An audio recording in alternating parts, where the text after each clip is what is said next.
آج ہم بات کریں گے سپر ہٹ ڈرامہ خمار کی۔ فائز اپنے والد کی گرفتاری کے بعد اپنی والدہ کو کہتا ہے ہمارے پاس اب کچھ نہیں رہا، ہو سکتا ہے ہمیں یہ گھر بھی سیل کرنا پڑے۔ اب مجھے یہ بتائیں کوئی اور ایسی پراپرٹی ہے ہمارے پاس جس کا علم صرف آپ کو اور والد کو ہو؟ فائز کی والدہ کہتی ہیں میرے پاس کچھ زیورات گھر پر اور کچھ بینک میں اور کچھ رقم بھی میرے اکاؤنٹ میں بھی ہے اور ایک گھر اور ایک پلاٹ بھی ہے۔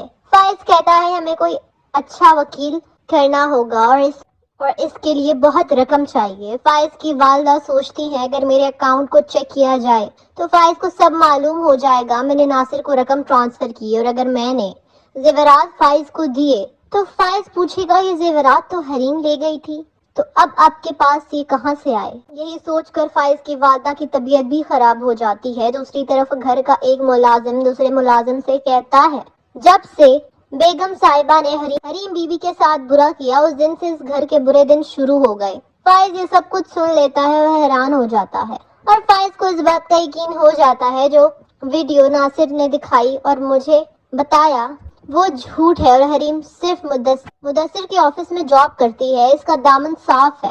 شکر ہے میں نے حریم کو طلاق نہیں دی۔ دوسری طرف حریم اپنے والد اور بھائی کو بتاتی ہے فائز کے والد کو پولیس نے گرفتار کر لیا اور سب جائیداد اور اکاؤنٹ سیل کر دیے، جس پر حریم کا بھائی کہتا ہے فائز نے ہماری بہت مدد کی، ہمیں بھی فائز کی مدد کرنی چاہیے۔ دوسری طرف پولیس فائز کو بتائے گی آپ کے والد نے بہت کرپشن کی ہے، آپ کے پاس بہت کم وقت، آپ اوپر کسی سے بات کر لیں اور ایک بھاری رقم کا بندوبست کر لو، اگر ایسا نہ کیا تو آپ سڑک پر آ جاؤ گے۔ اس کے بعد فائز اپنے بھائی کو کال کر کے کہتا ہے تمہارے سسر نے ہمارے بارے میں نیب اور FIA کو بتایا ہے اور پولیس ہمارے والد کو گرفتار کر لیا ہے اور لائبہ کے سسرال والوں نے شادی بھی توڑ دی۔ فائز کا بھائی ریان کہے گا ایسا کچھ نہیں کیا میرے سسر نے، تم جھوٹ بول رہے ہو۔ فائز اپنے بھائی سے کہتا ہے ایک بات یاد رکھنا، تم بھی والد کے ساتھ آفس چلاتے تھے اور تم نے جائیداد گروی رکھ کر بینک سے پیسہ لیا، بچو گے تو تم بھی نہیں، تمہارا نام بھی فراڈ کرنے والوں میں شامل ہے۔ یہ سن کر فائز کا بھائی ریان بہت پریشان ہوتا ہے۔ دوسری طرف فائز کی بہن لائبہ بہت روتی ہے اور اپنی والدہ سے کہتی ہے جب ہم دوسروں کے گھر اجاڑیں گے تو ہمارا گھر کیسے بسے گا؟ فائز کی والدہ اپنی بیٹی سے کہتی ہیں تم فکر نہ کرو، تمہاری شادی کسی اچھے خاندان میں کروں گی، ویسے بھی یہ بہت لالچی لوگ تھے، کچھ دن میں حالات ٹھیک ہو جائیں گے۔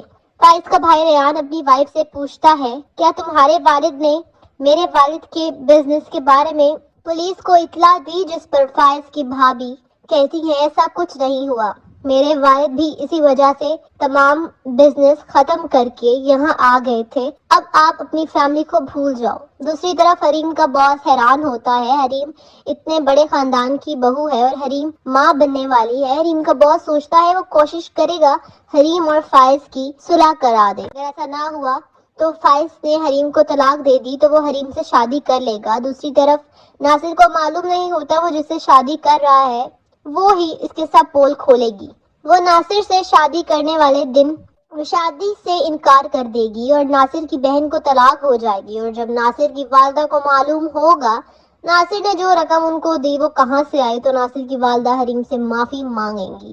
اگر آپ کو ہماری ویڈیو اچھی لگے تو لائک کرنا نہ بھولیں اور سبسکرائب کریں۔